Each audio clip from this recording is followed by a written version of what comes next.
सूर्योदय के साथ तुम्हारे पति की इस दशा का अंत हो जाएगा। अब तुम्हारे पति पर कोई संकट नहीं आएगा।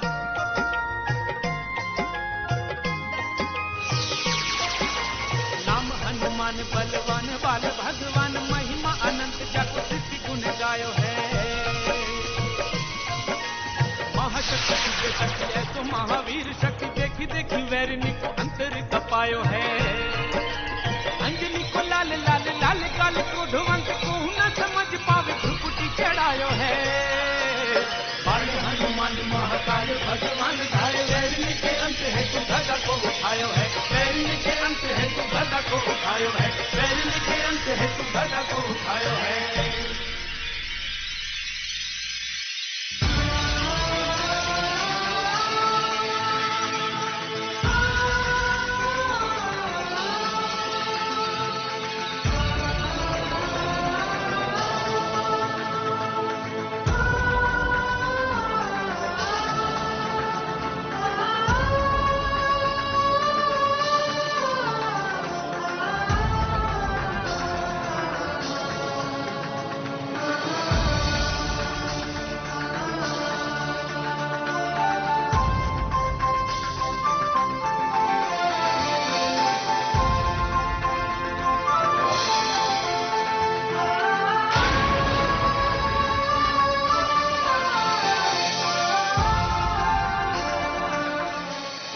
चंद्रकला, मैं आ रहा हूं।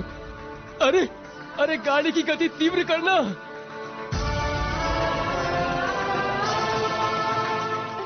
मैंने कहा जाओ यहां से।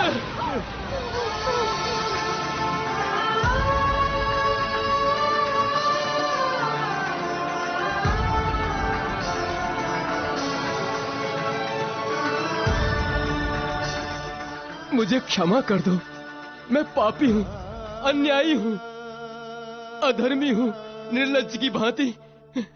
किस मुंह से तुमसे माफी मांग रहा हूं? तुम्हारे साथ मैंने कितना दुर्व्यवहार किया, कितना अन्याय, कितना कितना अत्याचार। क्षमा कर दो। नहीं नहीं स्वामी, ये आप क्या कर रहे हैं? वो तो आपका प्रेम था। प्रेम में कभी भी अन्याय अथवा अत्याचार नहीं होता। तुम महान हो, देवी हो, क्षमा की देवी, सहनशीलता की देवी। आज मैं जो भी हूं तुम्हारे कारण हूं, इस देवी के कारण। नहीं नहीं, जिसका श्रेय आप मुझे दे रहे हैं उसका श्रेय आप मुझे नहीं, श्री मारुति को दीजिए। आज जो कुछ भी हुआ है सब उन्हीं की कृपा से हुआ है। बहन,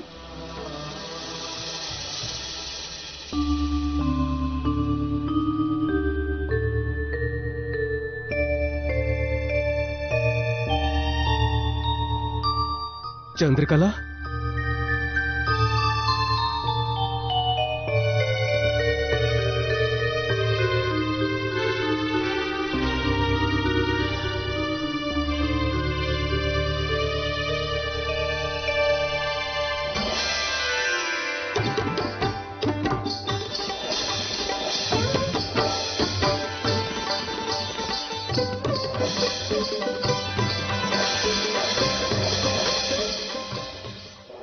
बड़ी मूर्खता की तुमने जो चले आए। प्रहरी, इन दोनों को धक्के मार के निकाल दो मेरी जोड़ी से।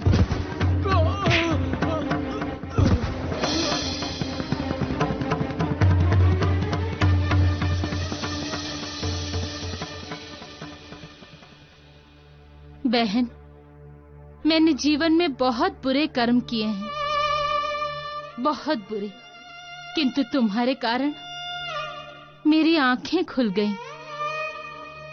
मैं अपने पापों का प्रायश्चित करने जा रही हूं। तुम्हारा आशीर्वाद लेने आई हूं।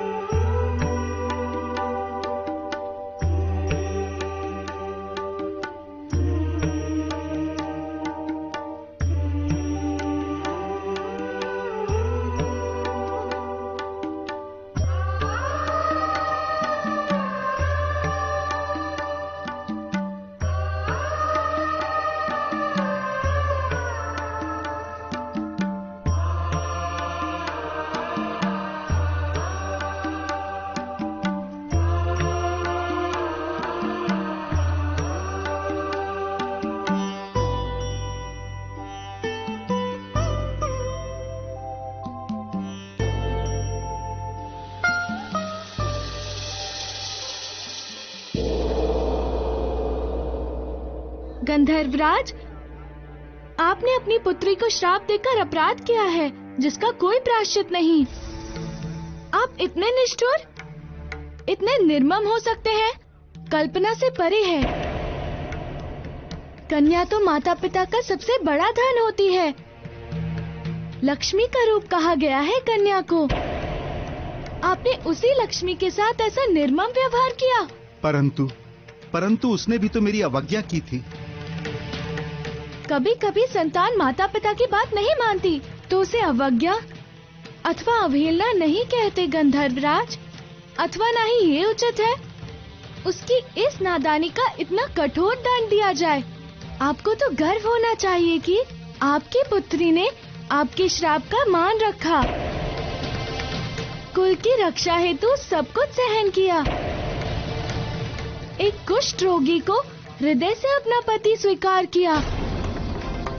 एक कुष्ठ रोगी को हृदय से अपना पति स्वीकार किया।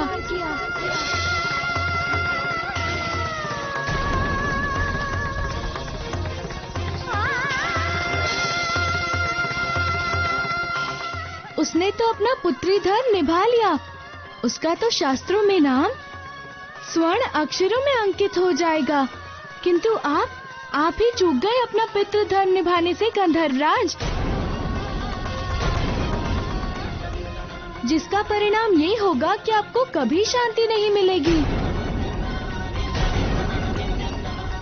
कारण आप अपने अहंकार के कारण संसार में महादान के नाम से विख्यात कन्यादान को करने से वंचित रह गए। हाँ गंधर्वराज, कन्यादान समस्त दानों से सर्वोपरि है, इसीलिए तो उसे महादान की संज्ञा दी गई है। दुख यही है कि आपको इस ऋण से मुक्ति नहीं मिलेगी। मुझे क्षमा कर दीजिए मारुति, मुझे क्षमा कर दीजिए। मेरी आंखों पर अज्ञानता की परत पड़ी हुई थी। क्षमा मुझसे मत मांगिए गंधर्वराज, आप मेरे दोषी नहीं हैं। क्षमा मांगनी है तो अपनी पुत्री रक्षिता से मांगिए, वही आपके पापों का सच्चा प्रायश्चित होगा।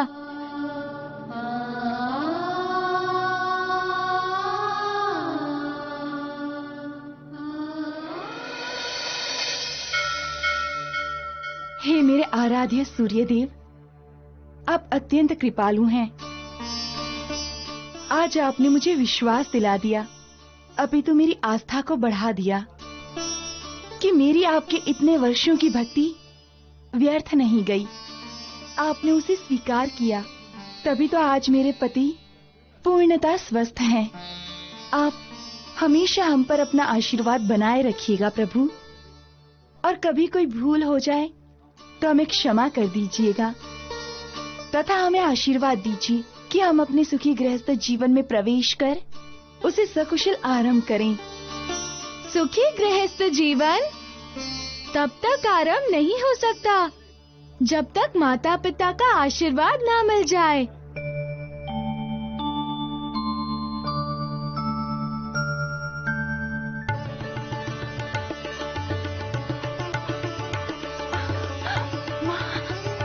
पुत्री, माँ,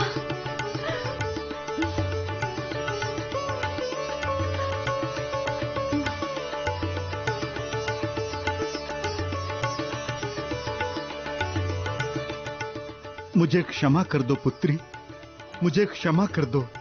तुम्हारा अज्ञानी अहंकारी पिता तुमसे क्षमा याचना करता है। ये आप क्या कह रहे हैं पिताश्री?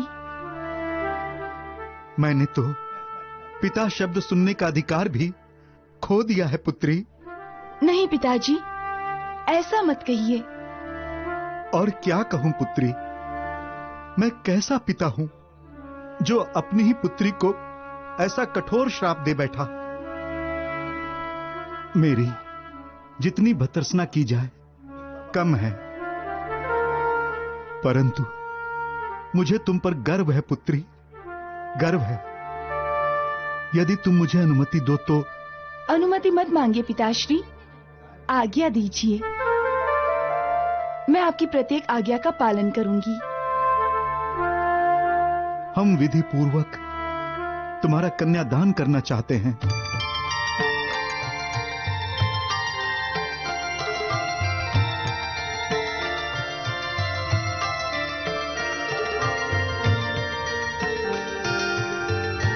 कामेश्वर जी, मैं आपका आभार व्यक्त करता हूं जो आपने मेरी पुत्री को अपनी जीवन संगनी के रूप में स्वीकार किया।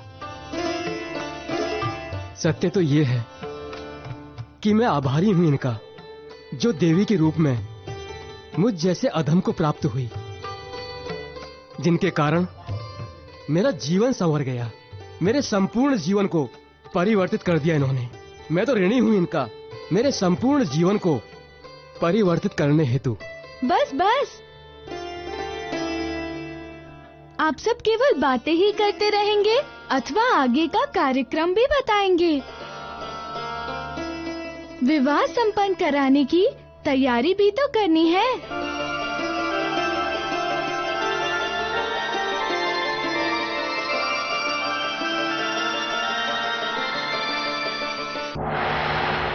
हनुमान, आज जो कार्य तुमने किया है उसे केवल तुम ही कर सकते थे। मैं तुम्हें आशीर्वाद देता हूं कि जो कोई भी तुम्हारे नाम का निरंतर जाप करेगा उसकी पीड़ा तथा रोगों का नाश होगा।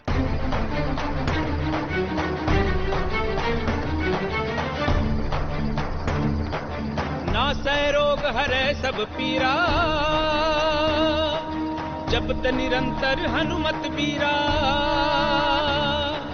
नासै रोग हरै सब पीरा, जपत निरंतर हनुमत बीरा।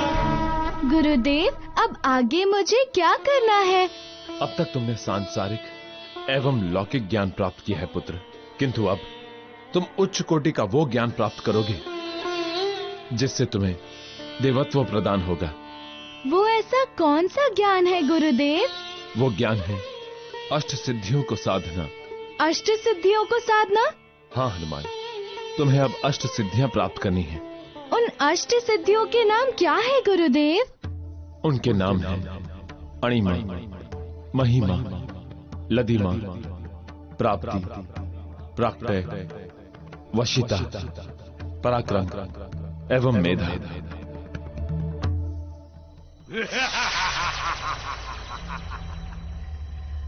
सूर्यदेव, बाहर निकलो सूर्यदेव।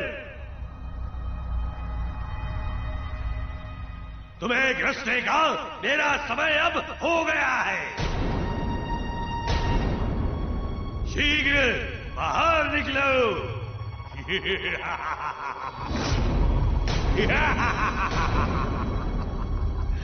जितना समय मैंने तुम्हें दिया था 5 दिन का, वो समय अब पूर्ण हो गया है। अतः शीघ्र मेरे समक्ष आओ। अब तुम्हें मुझसे कोई नहीं बचा सकता।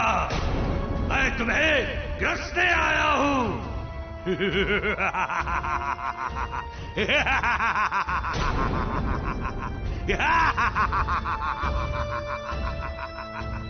आप चिंता ना करें गुरुदेव, मेरे रहते मेरे गुरु पर कोई आपत्ति नहीं आ सकती, कभी नहीं आ सकती।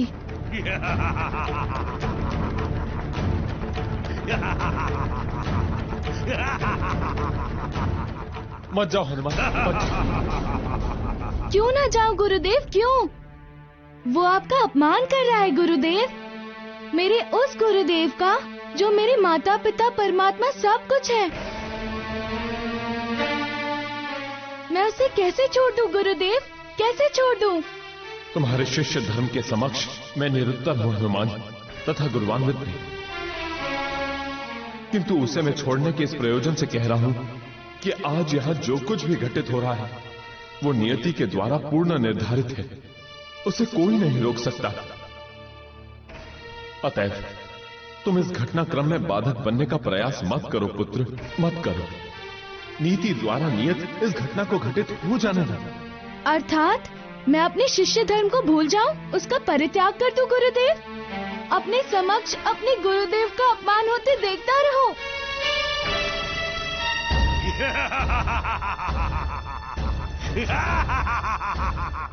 नहीं गुरुदेव, नहीं,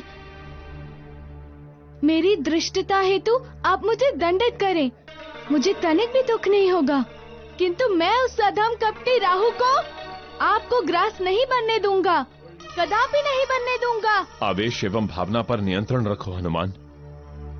ये सब नया अथवा आज की उत्पत्ति नहीं है। ये पूर्व काल से चलता आ रहा है तथा ये निर्धारित है कि नियत समय पर अमावस्या के दिन राहु को मुझे ग्रास करना है, अतएव वो करेगा। किंतु ये अनुचित है गुरुदेव। समस्त देवताओं के निर्णय को अनुचित असंगत नहीं कहते हनुमान। ये आप क्या कह रहे हैं गुरुदेव? क्या यथार्थ में देवताओं ने? हाँ हनुमान, यह निर्णय समस्त देवताओं का था। उन्होंने राहु को यह अधिकार दिया था कि वो मुझे तथा चंद्रदेव का ग्रास करेगा। बात उस समय की है जब समुद्र मंथन से अमृत निकला। उसके पान को लेकर देवताओं एवं असुरों में झगड़ा हुआ, जिसे सुलझाने के लिए भगवान विष्णु ने मोहिनी का रूप धारण कर अमृत वितरण का कार्यभार संभाला तथा अमृत वितरण करने लगे। जब वो देवों को अमृत पिला रहे थे, उस समय मैं तथा चंद्रदेव प्रहरी के कार्य पर थे। वो इसलिए कि कोई असुर देवों में प्रवेश कर अमृत न पी सके।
चंद्रदेव, हमें बहुत ही सतर्क रहकर इन असुरों पर दृष्टि रखनी होगी।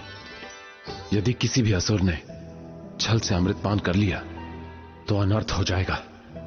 ये सभी असुर बहुत छली हैं।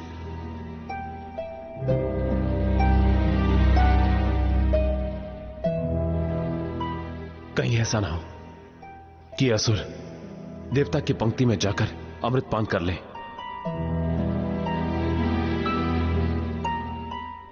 नहीं, हम ऐसा कदापि नहीं होने देंगे सूर्यदेव, कदापि नहीं।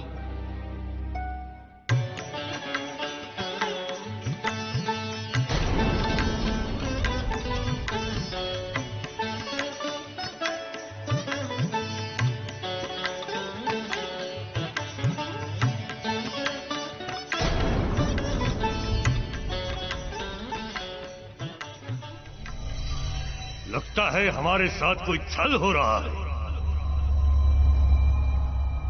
कहीं ये देवताओं की चाल तो नहीं, हमें सबसे अंत में देने की, जिससे हमारी बारी आने तक अमृत समाप्त हो जाए।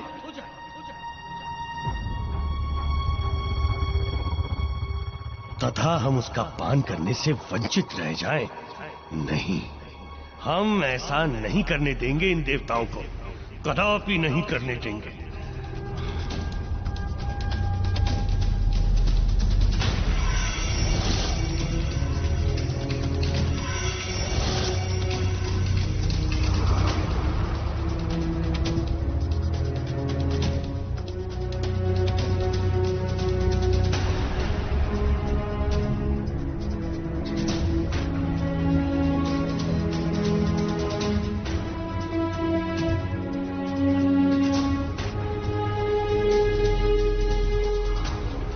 चंद्रदेव, उस देव को देखिए।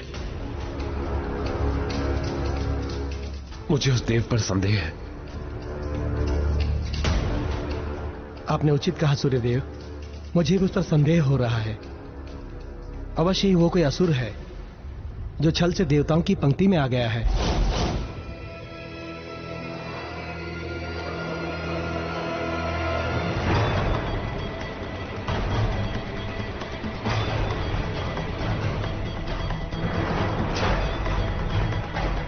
हमें उसे रोकना होगा।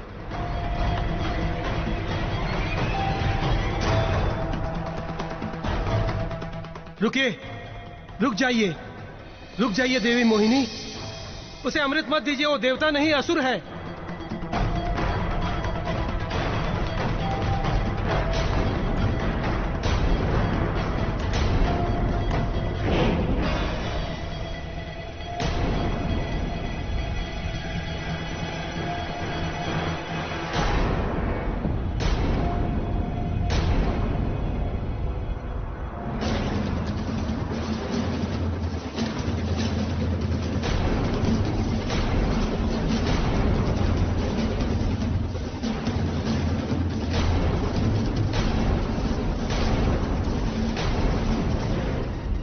प्रभु रोकिए इसे, शीघ्र रोकिए, अन्यथा अनर्थ हो जाएगा। ये देवता के वेश में असुर है, ये अमृत पीकर भाग रहा है।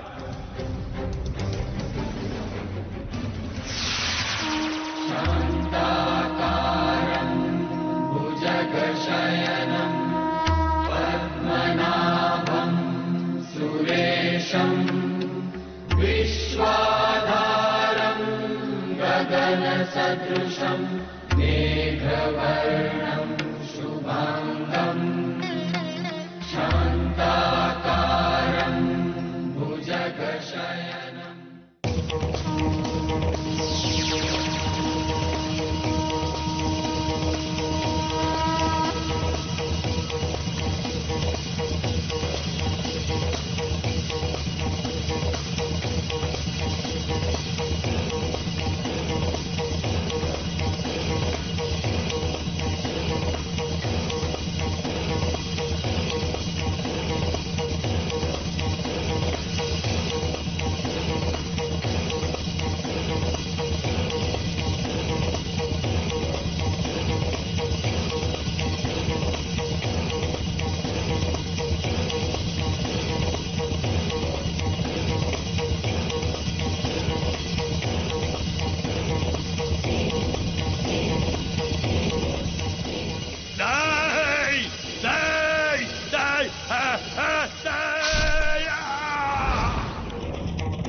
प्रभु विष्णु ने सांख्यकेय का शीश तो अवश्य काट दिया, किंतु अमृत पान करने के कारण वो अमर हो गया।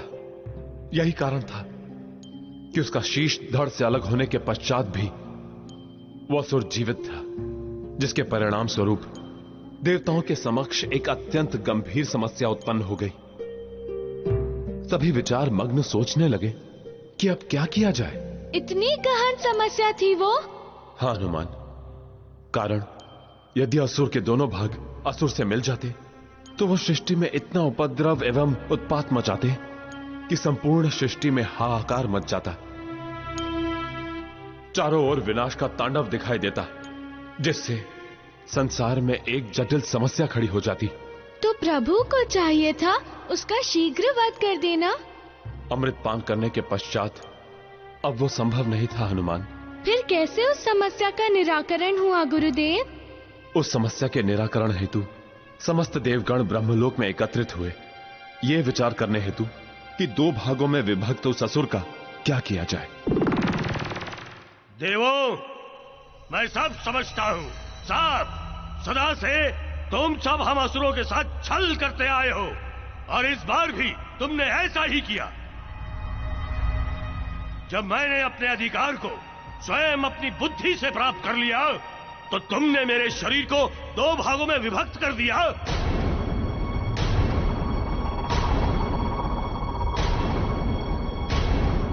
मुझे मारने का छल किया, मारने का। राहु, तुम्हें कोई अधिकार नहीं था अमृतपान करने का। अमृत पर केवल और केवल देवताओं का अधिकार था, देवताओं का है और देवताओं का ही रहेगा।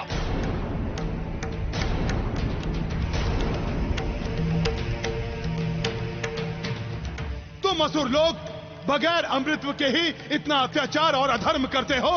यदि अमर हो गए तो न जाने क्या करोगे। सही कह रहे हैं, बिल्कुल सही कह रहे हैं, उचित कह रहे हैं, निर्णय बिल्कुल उचित कह रहे हैं, उचित कह रहे हैं, कदापि अनुचित है। शांत हो जाइए, आप लोग शांत हो जाइए। क्रोध समाधान नहीं है देवों।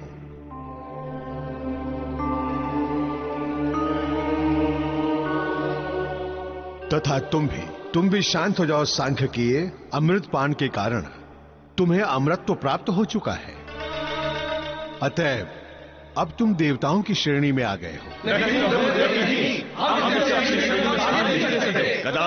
कदापि नहीं दे सकते। अमृत तो प्राप्त कर लिया तो क्या ये हम देवताओं के समकक्ष हो जाएगा? कदापि नहीं ब्रह्मदेव, कदापि नहीं। नहीं चाहिए मुझे तुम्हारा देवत्व। मैं भूखा भी नहीं हूं तुम्हारे इस देवत्व का, और ना ही मुझे तुम लोगों के बीच में रहने में कोई रुचि है।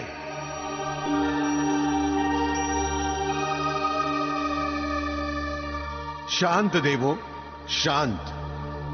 देखो सांख्यकी, हमारी इच्छा है कि तुम्हें सम्मान प्राप्त हो। तुम अपने अस्तित्व के साथ ब्रह्मांड में जीवित रहो।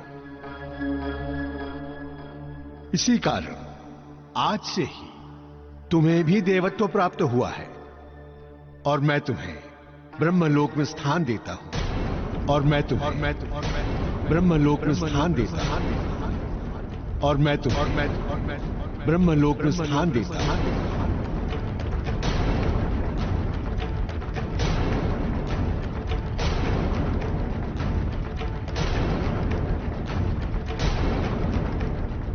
आज से संसार में तुम्हारे स्वतंत्र नाम से ही जाने जाओगे।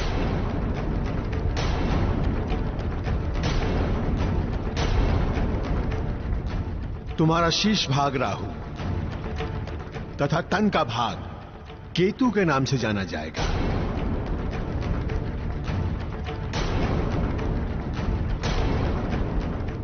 और तुम दोनों 7 ग्रहों के साथ मिलकर 9 ग्रह बनोगे तथा संसार के प्रत्येक जातक के जीवन में उसकी कुंडली के माध्यम से महत्वपूर्ण भूमिका निभाओगे तथा संसार के प्रत्येक जातक के जीवन में उसकी कुंडली के माध्यम से महत्वपूर्ण भूमिका निभाओगे। महत्वपूर्ण भूमिका निभाओगे। ब्रह्मदेव, मैं आपका सम्मान करता हूं। आप संपूर्ण सृष्टि के रचयिता हैं तथा हमें भी आप ही ने रचा है। मैं आपका प्रस्ताव स्वीकार करता हूं, परंतु आपका प्रस्ताव स्वीकार करने से पूर्व मेरा भी एक प्रस्ताव है।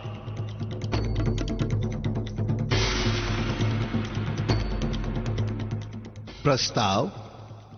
कैसा प्रस्ताव? मैं इस सूर्य और चंद्र को कभी क्षमा नहीं करूंगा, कदापि नहीं।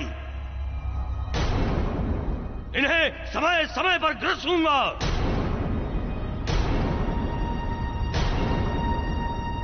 तथा इन्होंने जो मेरे साथ किया है उसका दंड मैं इन्हें दूंगा। कारण आज जो मेरी ये दुर्दशा है उसके उत्तरदायी केवल ये दोनों हैं ब्रह्मदेव, केवल ये दोनों।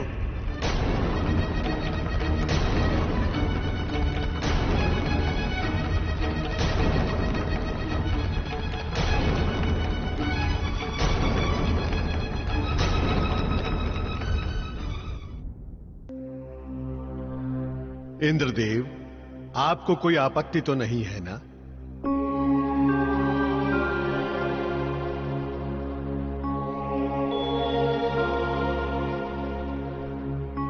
नहीं ब्रह्मदेव, मुझे कोई आपत्ति नहीं है।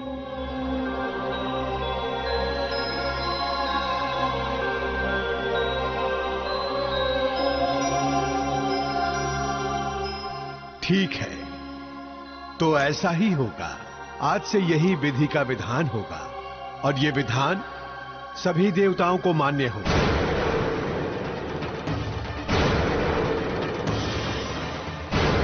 राहु अमावस्या को सूर्य ग्रहण करेगा,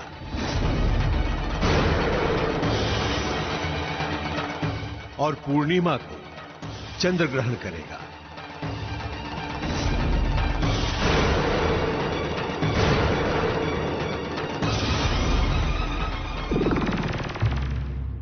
तथा इस प्रकार देवों की इच्छा अनुसार राहु को मुझे तथा चंद्र को ग्रहण करने का अधिकार प्राप्त हो गया, एवं तब से यह विधि का विधान चला आ रहा है। इसे ना तो कोई रोक सकता है और ना ही कोई टाल सकता है। पुत्र, गुरुदेव, मैं आपका अभिप्राय समझ गया हूँ। मैं स्वीकार करता हूँ कि आपको ग्रसने का अधिकार राहु को दिया गया है, परंतु जो शिक्षा आपने मुझे प्रदान की है, जिस शिष्य धर्म पालन एवं कर्तव्य परायण होने का ज्ञान आज तक आपने मुझे दिया, उसका क्या होगा? क्या वो समस्त ज्ञान निरुद्देश्य था? क्या वो समस्त ज्ञान विफल हो जाने दूं? गुरुदेव, एक शिष्य के हेतु तो उसका गुरु ही उसका ईश्वर होता है, तो एक शिष्य अपनी दृष्टि के समक्ष अपने गुरु को किसी का ग्रास होते हुए कैसे देख सकता है? अपने गुरु का अपमान कैसे सहन कर सकता है? अतएव क्षमा मांगते हुए मैं अपना धर्म निभाऊंगा गुरुदेव। कृपया आप मुझे अपने धर्म पालन से मत रोकिए। तथा गुरुदेव, जब तक मेरे हाथ में आपकी शिष्यता का ये रक्षा सूत्र बंधा है, तब तक आपको कोई ग्रसित नहीं कर सकता।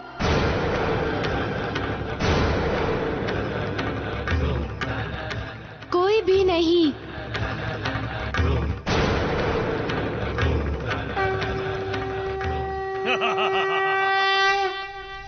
सूर्य, तुम्हें ग्रसने का मेरा समय आरंभ हो रहा है। सूर्य हाँ।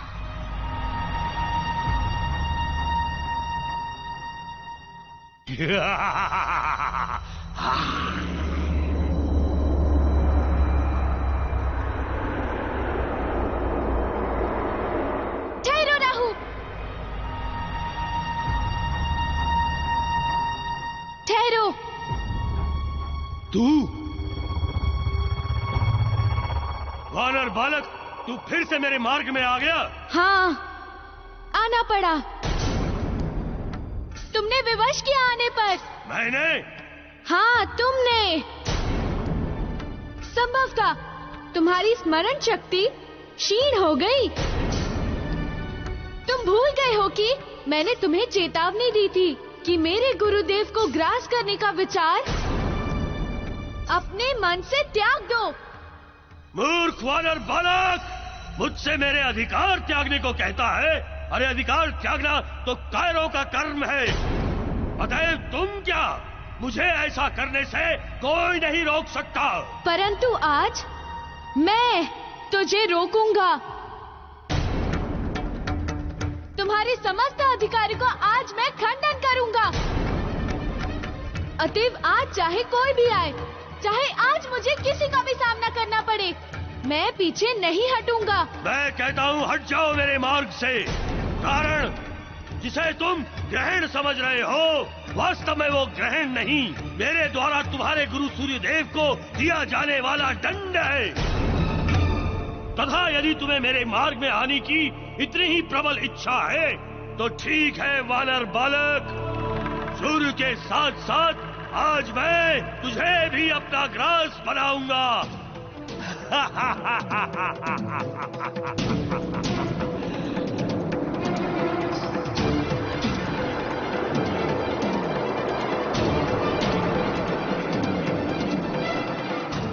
जय श्री राम। ओम हनु हनु हनु हनुमंत हटीले,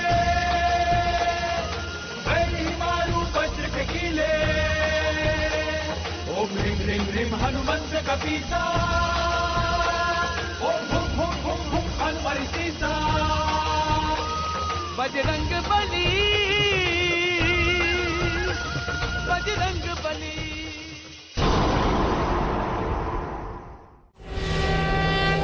ओम हनु हनु हनु हनुमंत हटीले,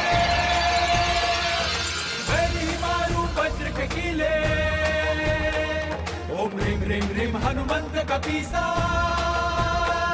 ओम हुम हुम हुम हुम हनुमरि सीसा। बजरंग बली, बजरंग बली। जय श्री राम।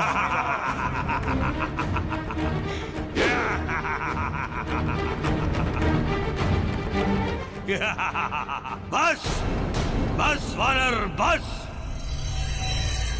तूने जितनी शक्ति दिखानी थी तूने दिखा ली। अब मैं दिखाता हूं तुझे मैं कौन हूं। आज परिचय होगा तुझे मेरी शक्ति से।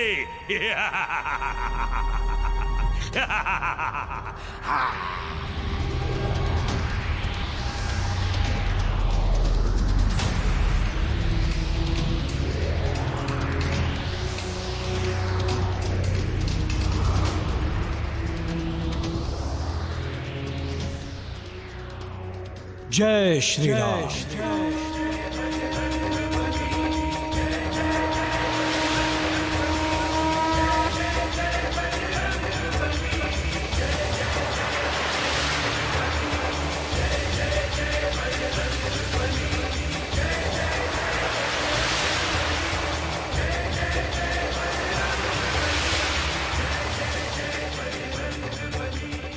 मैंने कहा था ना कि मेरे रहते मेरे गुरु का कोई भी किसी प्रकार से अहित नहीं कर सकता।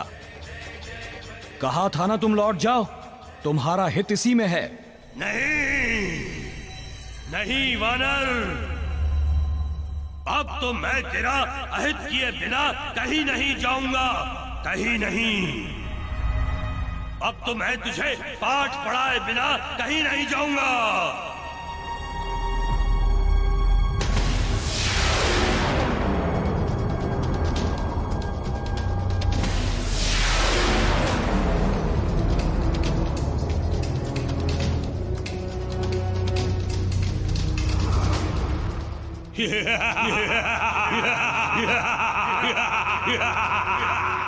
वानर, आज हम सब मिलकर तुझे भस्म कर देंगे।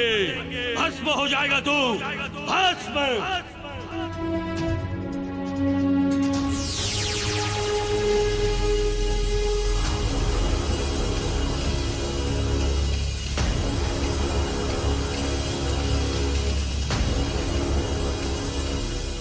जय श्री राम।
जय श्री राम।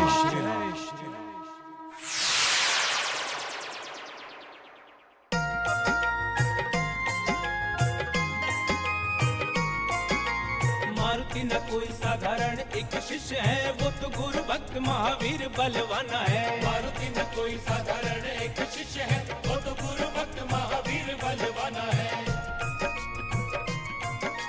कैसे कोई बाल बांका कर सकेगा गुरु का, जिसके शिष्य स्वयं शक्तिमान हनुमान है। कैसे कोई बाल बांका कर सकेगा गुरु का, जिसके शिष्य स्वयं शक्तिमान हनुमान है। जिसके शिष्य स्वयं शक्तिमान हनुमान है। जिसके शिष्य स्वयं शक्तिमान हनुमान है।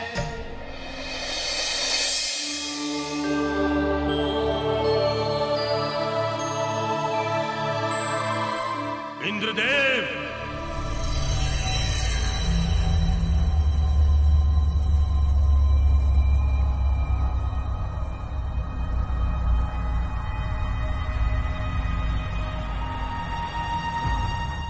इंद्रदेव, आज मेरे साथ पुनः छल हुआ है। छल।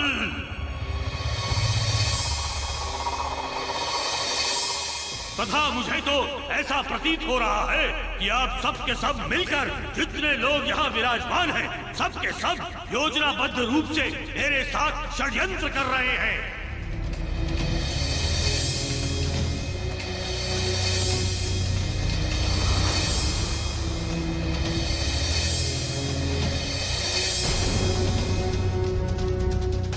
ये तुम कैसी बातें कर रहे हो राहु? कैसी नहीं, सत्य कह रहा हूं, सत्य। आज वो वानर बालक पुनः मेरे मार्ग में बाधक बनकर खड़ा हो गया। उसने मुझे सूर्य को ग्रहण नहीं करने दिया।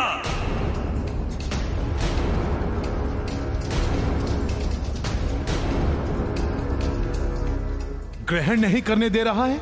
नहीं ग्रहण करने दिया। अतएव आज आप सबको ये निर्णय करना पड़ेगा, वो भी अंतिम एवं अचल निर्णय, कि वो वानर बालक मेरे मार्ग में बाधक बनना छोड़ेगा कि मैं चला जाऊं असुरों के बीच इस देवत्व को छोड़कर।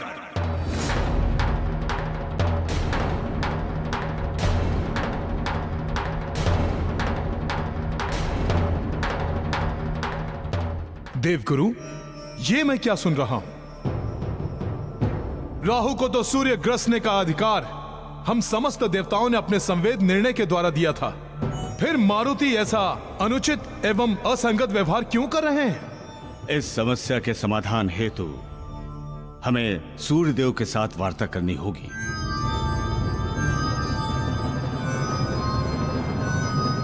कारण मारुति सूर्यदेव के ही शिष्य हैं। आप जी कह रहे हैं गुरुदेव। एक बात मेरी सुन लीजिए, जिसको जिससे जो बात करनी है वो करे, मेरा उससे कोई संबंध नहीं। मैं केवल इतना जानता हूं कि मुझे मेरा अधिकार चाहिए। उस अधिकार के मार्ग में कोई व्यवधान नहीं, अन्यथा ये राहु ऐसा अनर्थ करेगा जिसकी किसी ने कभी कल्पना भी नहीं की होगी, कभी नहीं।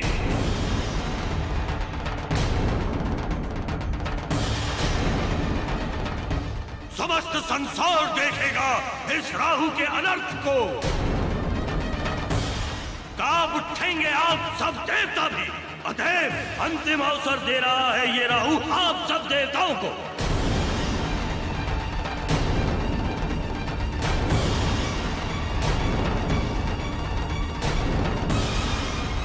भली भांति सोच लीजिए और बताइए।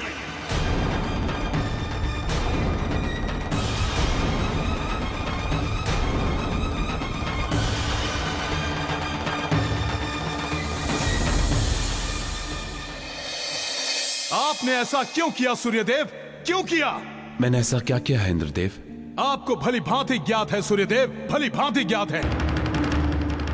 ऐसा करने से पूर्व आपको इस बात का विचार करना चाहिए था कि ब्रह्मदेव के समक्ष समस्त देवताओं ने इस बात का निर्धारण किया था कि अमावस्या को राहु आपका ग्रहण करेगा। इसी बात पर राहु ने देवत्व ग्रहण किया था, अन्यथा वो तो असुरों से जाकर मिलने वाला था। आपको अनुमान भी है कि यदि राहु क्रोधित हो गया तो वो समस्त संसार के लिए कितना भयंकर विनाशक होगा। सत्य तो यह है सूर्यदेव कि राहु को भक्षण से रोककर आपने ब्रह्मदेव द्वारा निर्धारित व्यवस्था को भंग किया है, अपितु आघात किया है व्यवस्था पर। ऐसा क्यों किया सूर्यदेव? किस कारणवश?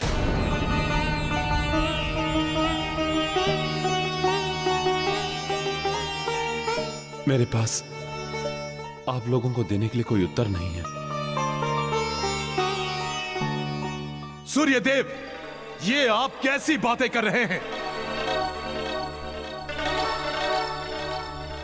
आपके समस्त प्रश्नों के उत्तर मैं दूंगा।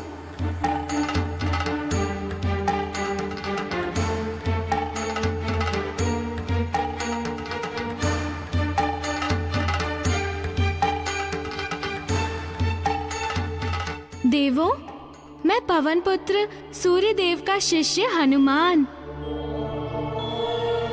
आप लोगों की समस्त शंकाओं का समाधान करूंगा। पूछिए, मुझसे पूछिए, मेरे गुरुदेव से नहीं। क्या जानना चाहते हैं आप लोग? किन प्रश्नों के उत्तर चाहिए आप लोग को? सर्वप्रथम इस प्रश्न का उत्तर, ना कि राहु को सूर्य देव को ग्रसने से किसने रोका, तो उसका उत्तर है मैंने।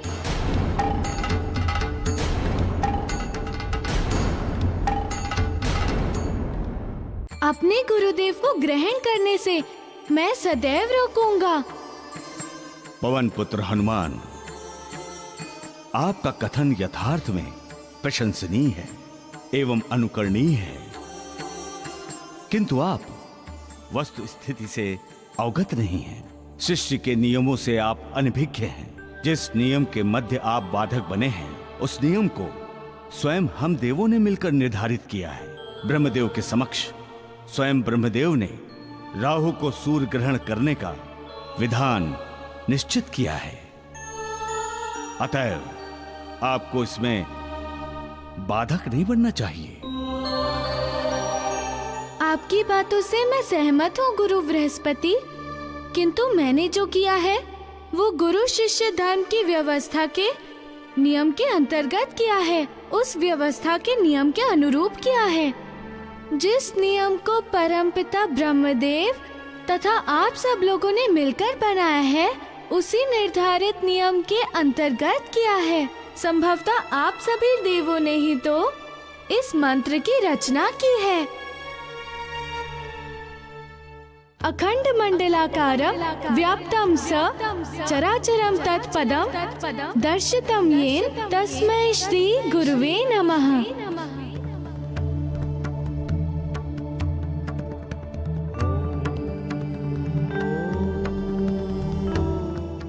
इस मंत्र को आत्मसात करने के पश्चात अब आप ही बताए देव बृहस्पति कि एक शिष्य के रहते एक शिष्य के समक्ष उसके गुरु का अहित हो जाए, गुरु का अपमान हो जाए, तो आप सबके द्वारा निर्धारित गुरु शिष्य परंपरा का क्या होगा?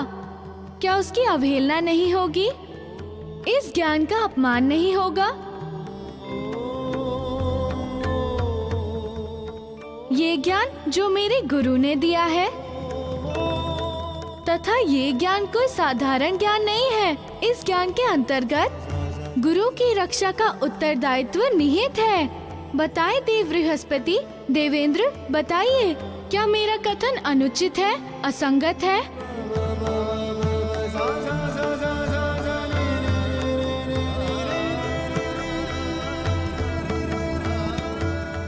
आप शब्दशः सत्य कह रहे हैं। आपके तर्कों का कोई उत्तर, कोई विकल्प नहीं है। हम कहेंगे भी नहीं आपको कि आप अपने धर्म से विचलित हों। हनुमंत, हम हृदय से चाहेंगे कि आप अपने इस धर्म का निर्वाह यथावत करते रहें। हे सूर्यदेव, अब हमें आज्ञा दें।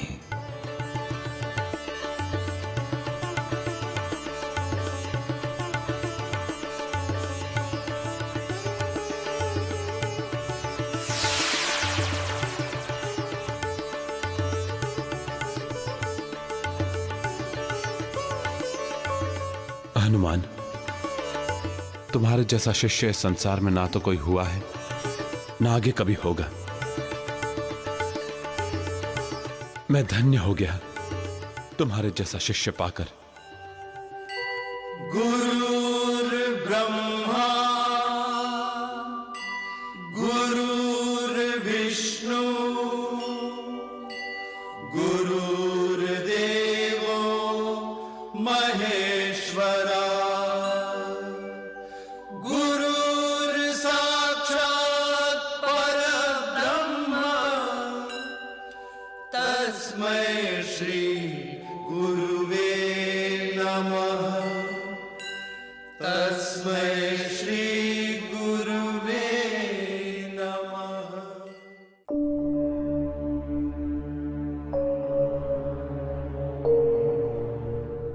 क्या समाचार लाए हो देवों?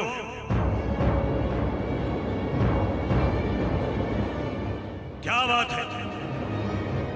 आपके मुखमंडल पर चिंता के भाव क्यों परिलक्षित हो रहे हैं?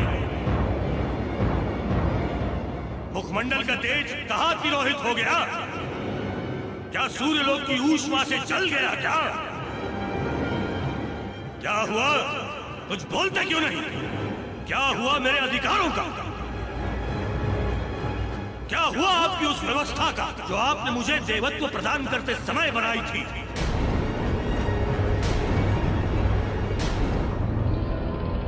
मौन मत रहिए, मुझे मेरे प्रश्नों का उत्तर दीजिए। क्या मुझे सूर्य को ग्रसने का अधिकार है अथवा मुझे भ्रमित करने का वो आप लोगों का एकमात्र छल था? बताइए मुझे, उत्तर दीजिए मुझे।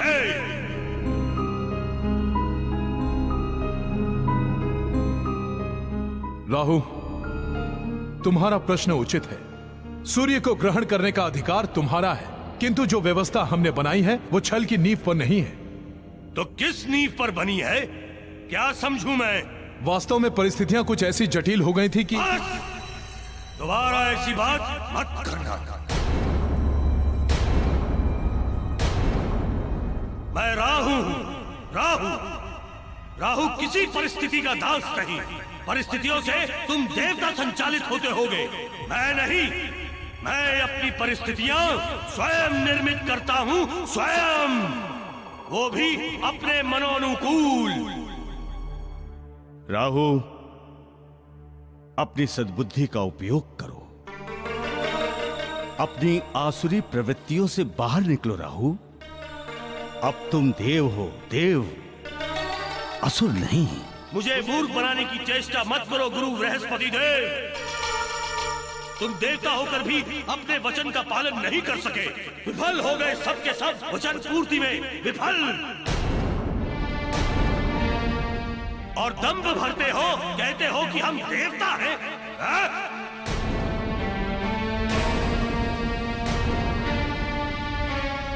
अच्छा, मेरे एक प्रश्न का उत्तर दो। क्या वो वानर बालक अभी भी मेरे मार्ग में खड़ा है? राहु, हनुमान केवल बालक नहीं है। बालक नहीं तो क्या है? शक्ति और ज्ञान का भंडार। हनुमान के पास जो ज्ञान है उसका कोई विकल्प नहीं है। हनुमान जिस शक्ति का पर्याय है उसका कोई काट नहीं है। अतएव हमें उन्हें साधारण समझने की भूल नहीं करनी चाहिए। वैसे ज्ञान गुण सागर को परास्त करने की सोचना भी तुम्हारा अपराध होगा। उनसे विजय स्वप्न है राहु, मात्र स्वप्न। बस बस बस बस, बंद करो ये महिमा का बखान। मैं यहाँ हनुमान की महिमा का बखान सुनने नहीं आया हूँ। मुझे केवल मेरे प्रश्नों का उत्तर चाहिए। मुझे मेरा अधिकार मिलेगा अथवा नहीं मिलेगा।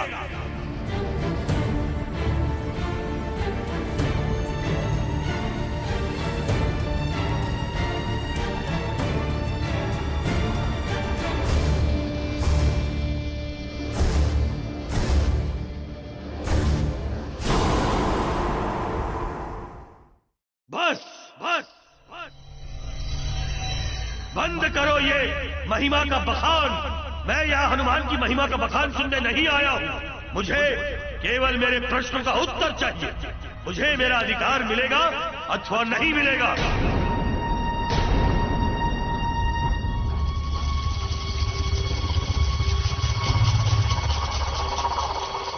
सर्वप्रथम अपने क्रोध का परित्याग करो राहु। क्रोध मानसिक अग्नि है जो इंसान के विवेक को जलाकर भस्म कर देती है, उसे विवेकहीन एवं विवेक शून्य बनाती है। मैं प्रवचन सुनने नहीं आया हूं यहाँ। मुझे मेरे प्रश्नों का उत्तर चाहिए, उत्तर। तुम्हारे प्रश्नों का उत्तर ही तो दे रहा हूं राहु। हनुमान अपने शिष्य धर्म का पालन कर रहे हैं। वो उस व्यवस्था की रक्षा के पथ पर चल रहे हैं जिस व्यवस्था का निर्माण देवों तथा परमपिता ब्रह्मा ने किया था। हम उन्हें उनसे उनके उस मार्ग से विचलित होने के लिए नहीं कह सकते, और देवों द्वारा ऐसा अधर्म हो ये तो निंदनीय होगा ना। क्यों नहीं कर सकते उससे उसके मार्ग से विचलित? ऐसा करना अधर्म क्यों होगा? वो इस हेतु कि ज्ञान ही इस सृष्टि का मूल आधार है तथा ज्ञान की गंगा गुरु शिष्य परंपरा के हिमालय से निकलती है। यदि तुम्हारे कहने के अनुसार होगा तो गुरु शिष्य व्यवस्था खंडित हो जाएगी तथा एक उस व्यवस्था के खंडित होने से संसार की समस्त व्यवस्थाएं खंडित हो जाएंगी। अतएव जब तक हनुमान सूर्यलोक में शिष्य रूप में विराजमान हैं, तुम सूर्यदेव को ग्रहण नहीं कर सकते। तब तक के लिए सूर्यदेव को ग्रसित करने का अपना विचार त्याग दो राहु। बस, अब एक शब्द भी आगे सुनना नहीं चाहता मैं। अब जो करना है वो राहु स्वयं करेगा।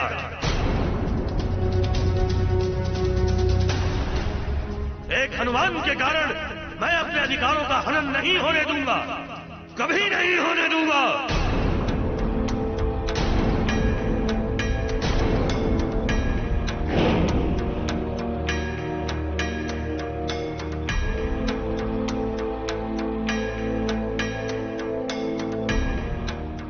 अब क्या होगा देवगुरु? राहु अपनी असुरी प्रवृत्ति के कारण न जाने क्या अनर्थ कर बैठे। इंद्रदेव, आप चिंतित ना हो। इस संसार में प्रत्येक कार्य का कोई न कोई कारण एवं उद्देश्य अवश्य होता है। किंतु देवगुरु, हमें तो इसके पीछे कोई भी उचित कारण दिखाई नहीं पड़ता। हो सकता है इंद्रदेव इस घटना में राहु की आसुरी प्रवृत्ति पर अंकुश लगना निहित हो। मुझे तो ऐसा प्रतीत नहीं हो रहा है कि उसकी आसुरी प्रवृत्ति पर किसी प्रकार का कोई अंकुश लग सकेगा। समय की प्रतीक्षा करें इंद्रदेव।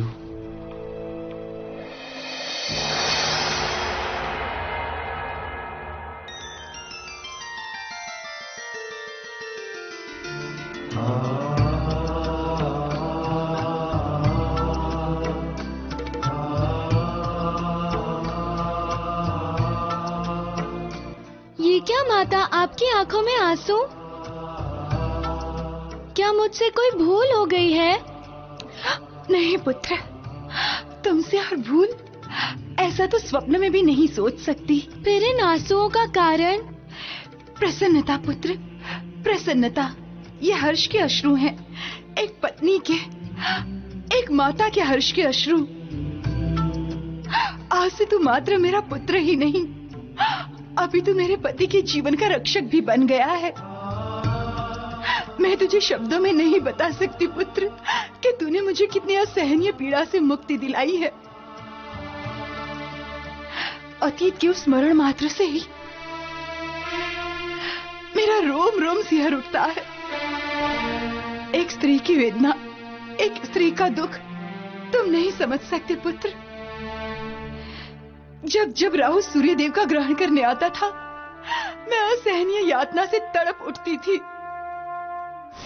कोई स्त्री, संसार में कोई स्त्री अपने पति को यातना में कैसे देख सकती है? किंतु मैं वो यातना देखती थी, सहती थी, भोगती थी। ऐसा प्रतीत होता था मानो मैं अभिशप्त हूँ।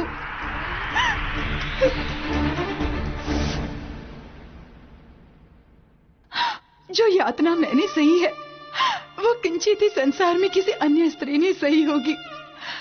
राहु से सूर्यदेव की रक्षा करके तुमने मुझे उस असहनीय वेदना से मुक्ति दिला दी है पुत्र। तुम्हारा बहुत बहुत आभार, बहुत बहुत आभार पुत्र। मैंने तो अपना बस धर्म निभाया है माते, पुत्र एवं शिष्य का धर्म, इसके अतिरिक्त और कुछ नहीं। तुम्हारे समान धर्मनिष्ठ पुत्र पाकर मैं धन्य हो गई, मैं धन्य हो गई पुत्र, मैं धन्य हो गई।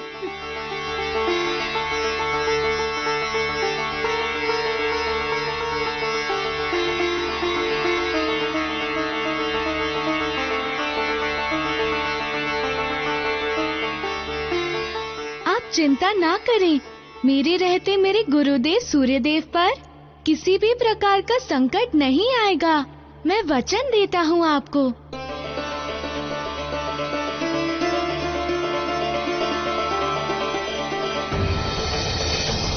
देवी संज्ञा के दुख का उपाय तो मेरे पास भी नहीं था हनुमान, किंतु आज जो तुमने देवी संज्ञा के लिए किया है, उसके कारण मैं सदा सदा के लिए तुम्हारा ऋणी हो गया। मैं तुम्हें वरदान देता हूं कि जो भी तुमसे प्रेम करेगा उस पर सदैव मेरी कृपा रहेगी, सदैव। ऐसे में तुमने क्या सोचा? मेरे विचार से तो इस प्रकार हमारा वर्चस्व ही समाप्त हो जाएगा। आज उसने सूर्य ग्रहण से रोका है, कल चंद्र ग्रहण से रोकेगा। यदि ऐसी स्थिति रही तो हमारी शक्ति ही समाप्त हो जाएगी। यही ग्रहण तो हमारी शक्ति का स्रोत है तथा देवताओं के भय का कारण भी। इस प्रकार तो देवलोक से हमारी सत्ता ही समाप्त हो जाएगी। राहु कदापि नहीं केतु, कदापि नहीं। राहु की सत्ता इतनी दुर्बल नहीं कि उसे कोई भी समाप्त कर दे। राहु संसार में अपनी शक्तियों के बल पर खड़ा है और अपनी ही शक्तियों के बल पर खड़ा रहेगा। समस्त संसार देखेगा मेरी शक्तियों को, तथा देखेंगे वो तथा कथित देवतागण एवं वो बालक हनुमान देखेगा मेरी शक्तियों को। लोग थर थर कांपेंगे मेरे भय से, थर थर। तथा उस हनुमान का तो मैं अस्तित्व ही समाप्त कर दूंगा, इस संसार से समाप्त कर दूंगा केतु। परंतु तुम ये सब करोगे कैसे? उस वानर बालक से तो तुम पहले भी 2 बार पराजित हो चुके हो। किंतु अब नहीं होगा पराजित केतु, अब नहीं। अब मैंने उसकी शक्तियों की जड़ को जान लिया है तथा अब मैं वही प्रहार करूंगा उसकी जड़ पर।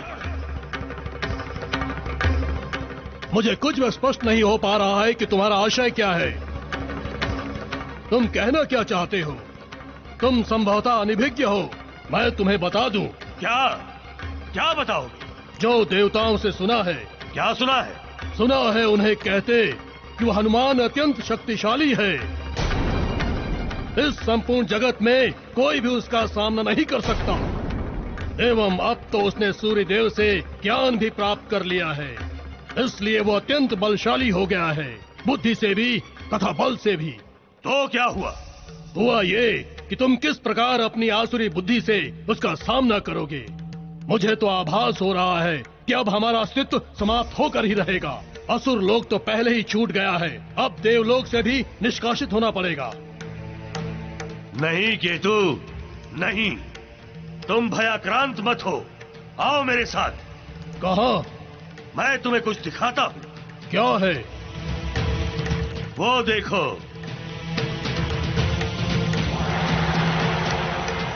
अंजन प्रदेश मेरा लक्ष्य।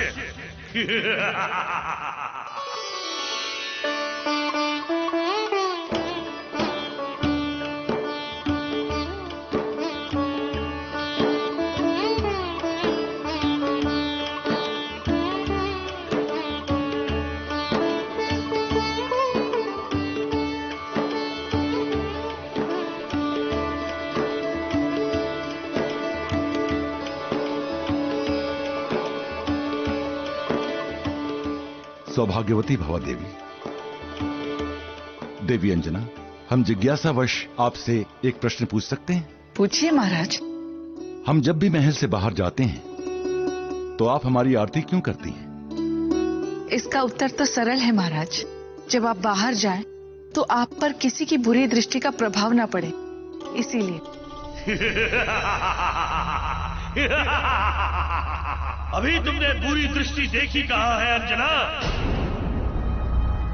बुरी दृष्टि कैसी होती है, क्या होती है, उसका प्रभाव क्या होता है, ये तो तुम अब देखोगी। राहु कराएगा तुम्हारा बुरी दृष्टि से साक्षात्कार। देवी अंजना, हम राज्य से बाहर नहीं जा रहे हैं, वो तो सदा की भांति हम सीमा अवलोकन हेतु जा रहे हैं। किंतु जा तो रहे हैं ना। मैं ईश्वर से यही प्रार्थना करती हूँ कि आप जिस प्रकार सकुशल यहाँ से जा रहे हैं उसी प्रकार सकुशल लौट आए। अब तुम समझे पुत्र कि मैं क्यों तुमसे तुम्हारे साथ जाने की बात कर रहा हूँ? नहीं महाबली काका, आपको हमारे साथ जाने की कोई आवश्यकता नहीं है।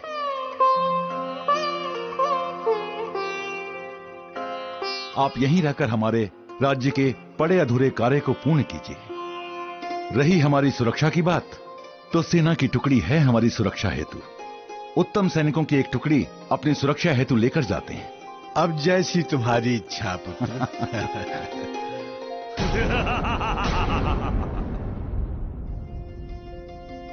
देवी अंजना, आप अपना ध्यान रखिएगा। मैं शीघ्र ही लौट आऊंगा। मैं आपकी प्रतीक्षा करूंगी।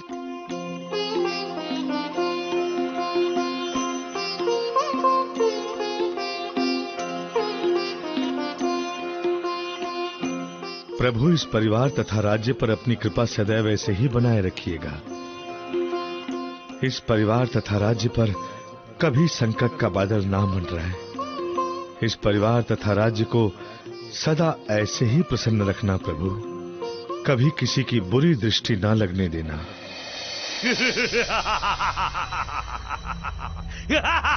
क्यों अट्टहास कर रहे हो? देखा नहीं क्या तुमने? हाँ देखा, हनुमान का परिवार है। केवल परिवार नहीं, हनुमान का सुखी परिवार, प्रसन्न परिवार, समृद्ध परिवार, संस्कारी परिवार कहो केतु। किंतु राहु अब इस परिवार के सुख शांति को खंड खंड कर देगा केतु, खंड खंड। हनुमान ने मुझे सूर्य को ग्रहण करने से रोका था ना, अब देखता हूँ वो मुझे किस किस को ग्रहण करने से रोकता है। किंतु राहु, तुम ये सब कैसे करोगे? ये देखो,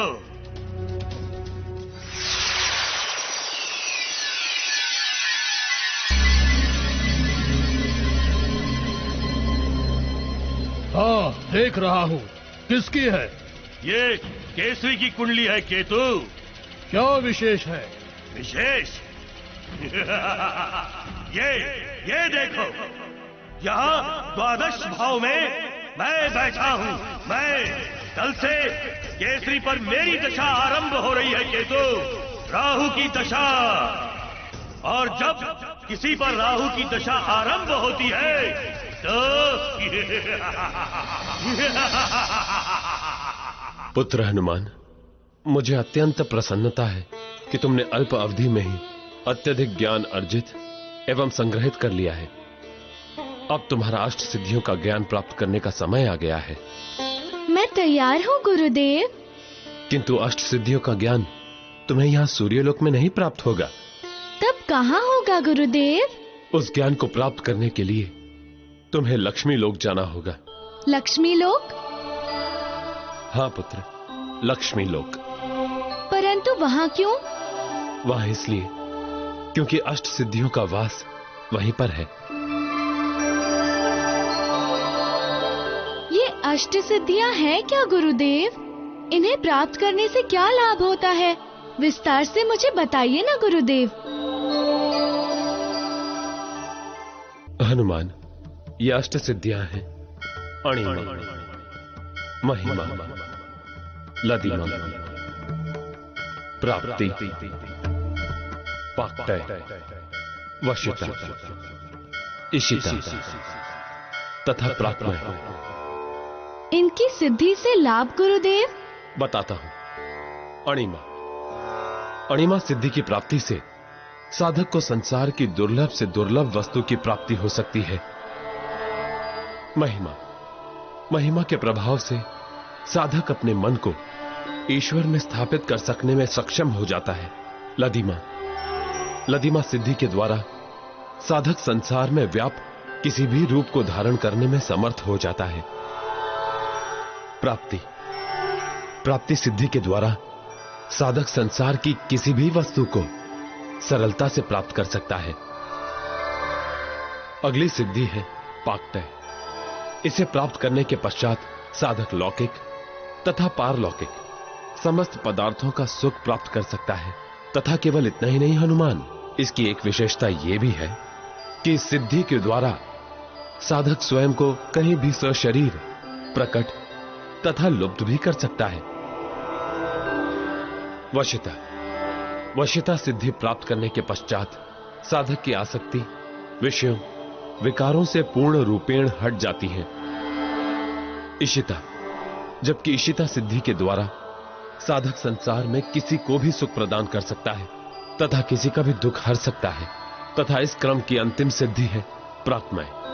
इसे सिद्ध करते ही साधक जन्म मरण के बंधनों से मुक्त हो जाता है। ये तो अत्यंत ही लाभकारी सिद्धियां हैं गुरुदेव। हाँ पुत्र, तथा इनमें एक विशेष गुण और भी है। वो क्या गुरुदेव? इन समस्त सिद्धियों की प्राप्ति मात्र से ही साधक संपूर्ण देवत्व को प्राप्त हो जाता है। अच्छा? हाँ पुत्र, क्योंकि इन सिद्धियों को सिद्ध करना किसी साधारण मनुष्य के वश का नहीं है। क्यों गुरुदेव? साधारण मनुष्य के वश में क्यों नहीं है इन सिद्धियों को सिद्ध करना?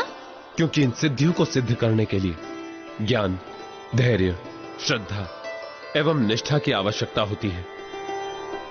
मैंने तुम्हें जितना भी ज्ञान प्रदान किया है वो समस्त ज्ञान अब तुम्हारे इन अष्ट सिद्धियों को सिद्ध करने में काम आएगा। तथा मुझे पूर्णता विश्वास है हनुमान कि तुम इन सिद्धियों को सफलता पूर्वक सिद्ध कर लोगे। आपका आशीर्वाद मेरे साथ है गुरुदेव। इन सिद्धियों को मैं अवश्य प्राप्त कर लूंगा। कल्याण हो हनुमान। अब तुम्हें शीघ्र ही लक्ष्मी लोक पहुंचना है। जो आज्ञा गुरुदेव। कल्याण हो हनुमान।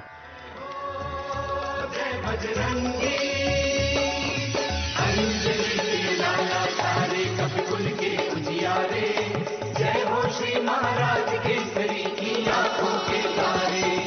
जय हो जय बजरंगी, जय हो जय बजरंगी। जय हो जय हो जय हो बजरंग बली की। जय हो जय हो जय हो बजरंग बली की।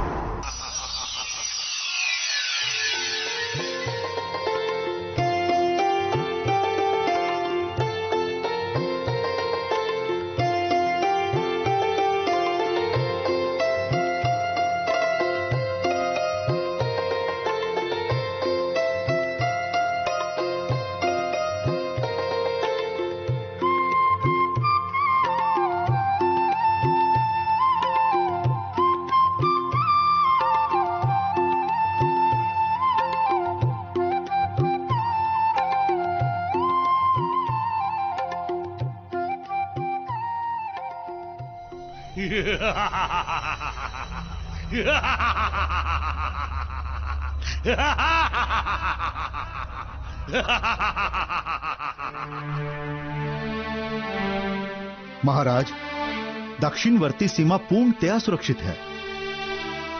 हाँ, यहां सब ठीक है।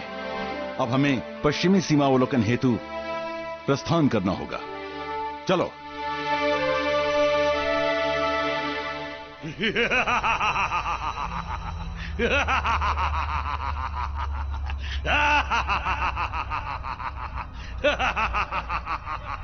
केसरी, तुम पर अयाचित और अनचाहे संकटों का प्रारंभ हो रहा है।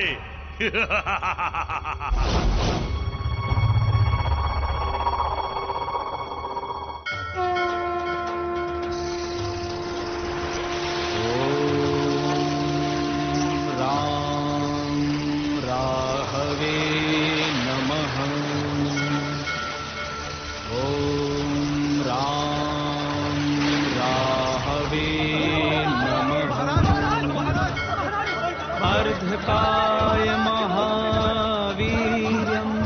महाराज!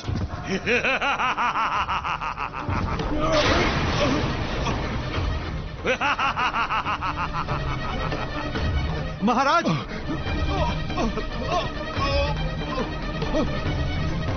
महाराज!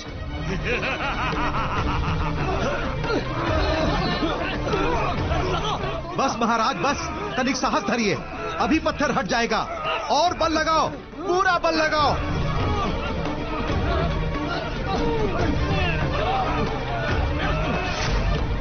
महाराज, हम सबके पूर्ण बल प्रयोग के पश्चात भी ये पत्थर अपने स्थान से तनिक भी नहीं हिल रहा है। ऐसा प्रतीत होता है पत्थर का टुकड़ा न होकर पूरा पहाड़ हो। हे प्रभु, रक्षा करो मेरी, रक्षा करो मेरी।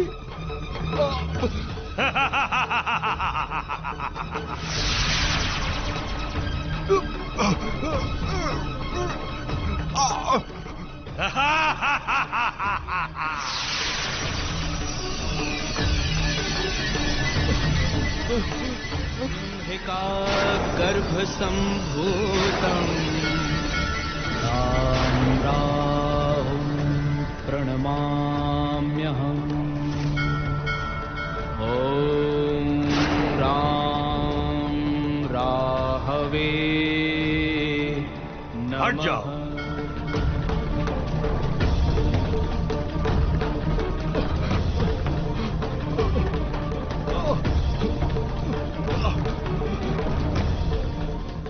धैर्य रखिए महाराज।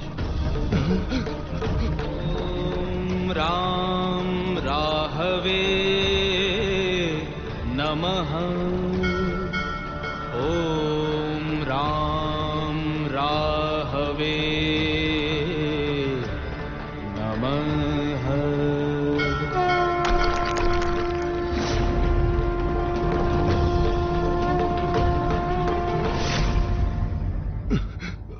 आइए महाराज।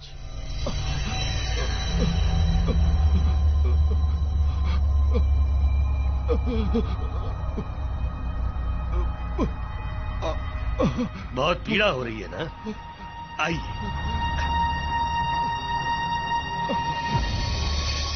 आइए, संभाल के। और आप सब इनके समीप मत रहिए। आइए,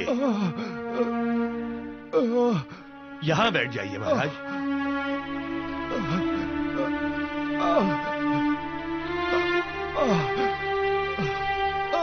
बहुत पीड़ा हो रही है ना? धैर्य रखिए, मैं आपकी पीड़ा अभी दूर कर देता हूं। ॐ राम राहवे नमः। धैर्य रखिए महाराज, मुख खोलिए। राहवे नमः।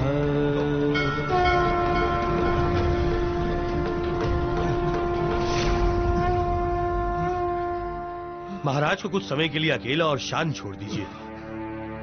मैंने इन्हें औषधि दे दी है, ये शीघ्र ही पीड़ा मुक्त हो जाएंगे। केसरी, अभी तो मेरी अर्थात इस राहु की दशा आरंभ ही हुई है। आरंभ जब ऐसा है तब अग्रसर एवं अंत कैसा होगा? देखते जाओ। मुझसे बैर लेगा, मुझसे मेरे मार्ग में बाधा बनेगा। मेरे मार्ग में वानर बालक में दिखाता हूं तुझे अपना रूप, वास्तविक, विद्रूप एवं क्रूर रूप।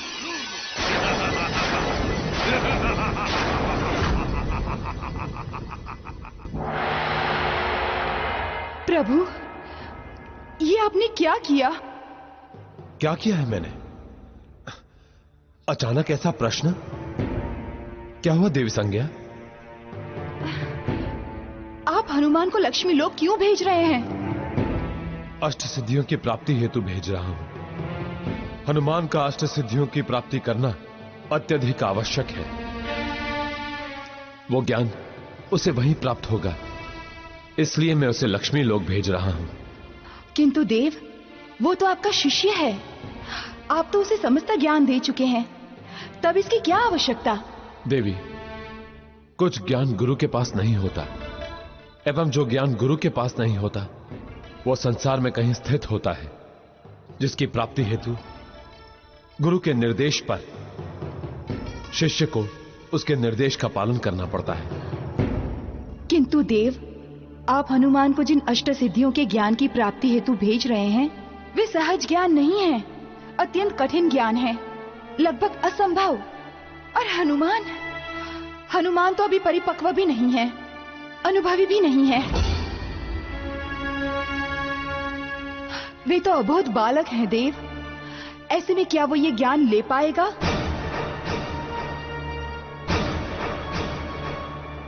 आप सत्य कह रही हैं देवी संज्ञा। अष्ट सिद्धि की साधना वास्तव में इतनी सहज नहीं है, किंतु हनुमान का जन्म जिस उद्देश्य से हुआ है, उस उद्देश्य की प्राप्ति हेतु अष्ट सिद्धि का ज्ञान अत्यधिक आवश्यक है। यदि वो ज्ञान उसे प्राप्त नहीं हुआ तो वो अपने जीवन के उद्देश्य को नहीं पा सकेगा। धरती लोक में हनुमान के द्वारा रची जाने वाली लीला अष्ट सिद्धि के द्वारा ही संभव है। किंतु अपने अंतः मन में बैठी माता को कैसे मनाऊं, कैसे समझाऊं देव? आप शशांकित ना हो देवी। हनुमान कोई साधारण बालक नहीं है। वो सहजता एवं दक्षता से ज्ञान प्राप्त कर लेगा। आने वाले समय में उस ज्ञान से वो संसार का कल्याण करेगा, एवं कल्याणकारी कार्य हेतु कुछ कठिन साधना करना तो संभव है। किंतु देवी, मैं आपकी कठिनाइयों को समझता हूं, आपकी चिंता को समझता हूं, किंतु प्राणी को भावनाओं को नहीं, उद्देश्य को देखना चाहिए। भावनाओं को त्याग कर लक्ष्य को महत्व देना चाहिए। आइए देवी, हम हनुमान को शुभकामनाएं तथा आशीर्वाद देकर विदा करें। वो आप ही की प्रतीक्षा कर रहा है। जी। अब कैसा लग रहा है महाराज? आपकी औषधि ने तो चमत्कार कर दिया ब्राह्मण देव।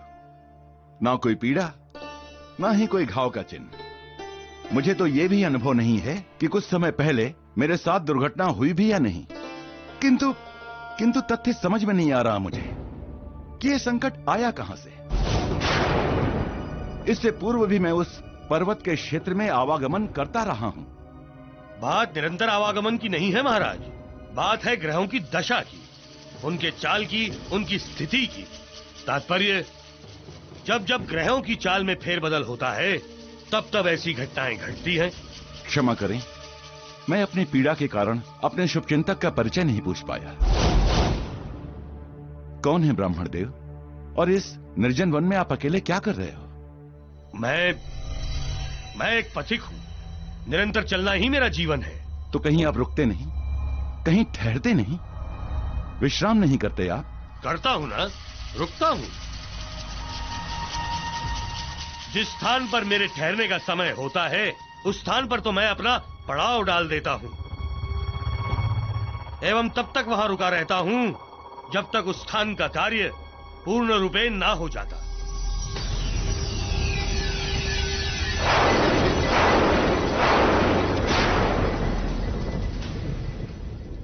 ब्राह्मण देव, आप क्या कार्य करते हो? सर्व कार्य सिद्धि। सर्व कार्य सिद्धि? हाँ, सर्व कार्य सिद्धि अर्थात समस्त कार्य। ऐसा कोई कार्य नहीं जिसे मैं नहीं करता, जिसका मुझे ज्ञान ना हो, क्योंकि मैं राहु हूं, राहु। ऐसी कौन सी औषधि है जिसका मुझे ज्ञान नहीं? राजनीति का ऐसा कौन सा दांव पेच है जिसका मुझे ज्ञान नहीं? और इतना ही नहीं, मुझे ज्योतिष विद्या का भी ज्ञान ठोस है। ग्रहों की एक एक चाल, एक एक दशा, महादशा, अंतरदशा, प्रत्यंतर सब कुछ जानता हूं मैं। संक्षेप में इतना ही जान लीजिए महाराज केसरी कि संसार में ऐसा कुछ नहीं जिसे मैं नहीं जानता, जिसका मुझे ज्ञान ना हो।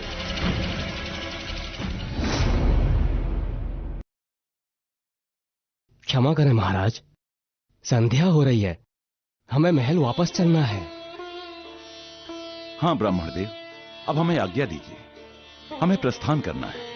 प्रस्थान करने से पूर्व आपसे आग्रह है, आपने हमारे जीवन की रक्षा की, अतएव आप हमें अपने आतिथ्य का अवसर अवश्य प्रदान करें। ये हमारा सौभाग्य होगा।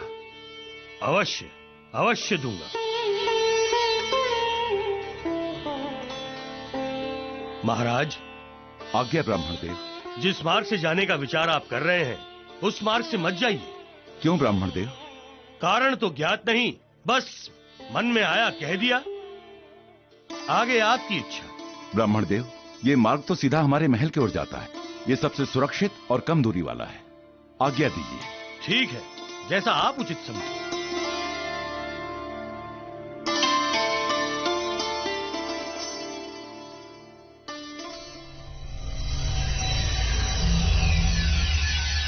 महाराज केसरी, सोच लो अभी अपनी बुद्धि से, सोच लो, किंतु शीघ्र ही मैं तुम्हारी बुद्धि भ्रष्ट करने वाला हूं, तुम्हारी मति हरने वाला हूं, अपने माया जाल में फांसने वाला हूं। तत्पश्चात तुम वही सोचोगे जो तुम्हारे हेतु मैं सोचूंगा, वही करोगे जो मैं चाहूंगा। देख वानर बालक, देख मैं क्या क्या करता हूं, कौन कौन से वाण चलाता हूं। विक्षिप्त कर दूंगा मैं तुम सबको, विक्षिप्त।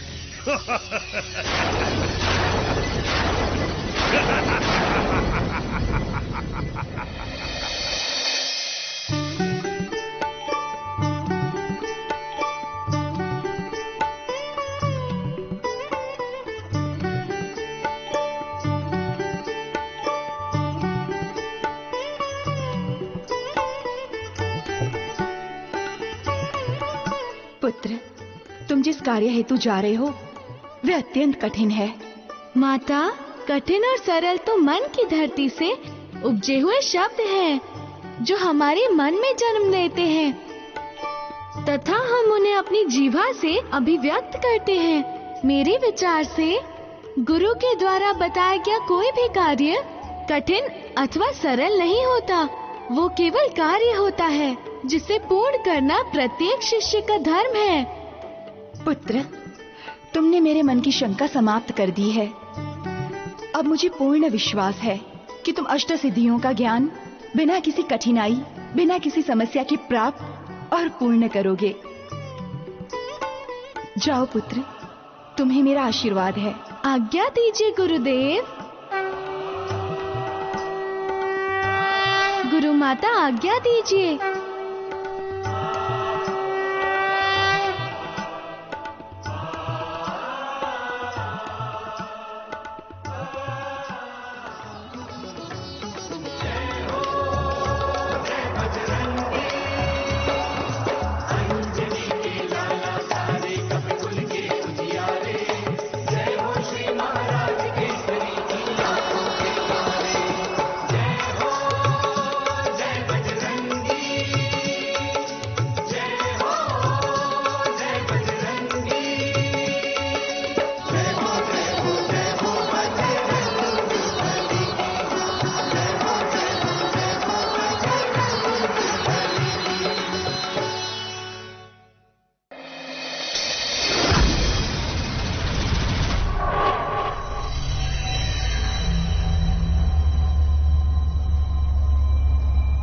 अज्ञानी केसरी, तू नहीं जानता कि राहु का आदि देवता कौन है। राहु का आदि देवता है काल तथा प्रत्यादि देवता है सर्प।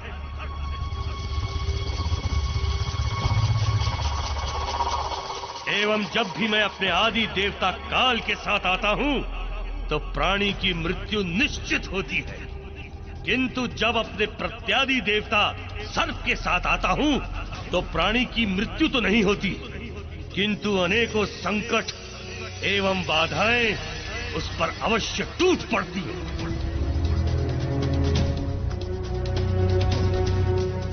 तो अब देखो कि तुम मेरे प्रत्यादि देवता सर्प का सामना कैसे करोगे, कैसे करोगे।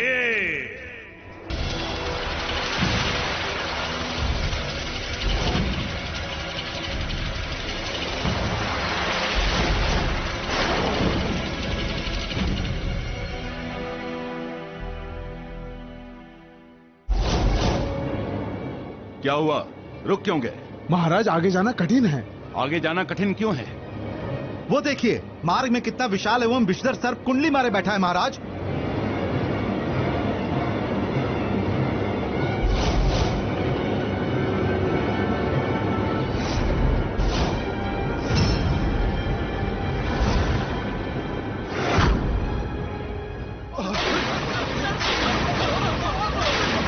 महाराज रक्षा कीजिए, रक्षा कीजिए महाराज। हे विधाता, ये सब क्या है? किधर जाएं? किधर जाएं? क्या करें? कैसे बचे हम? चलो।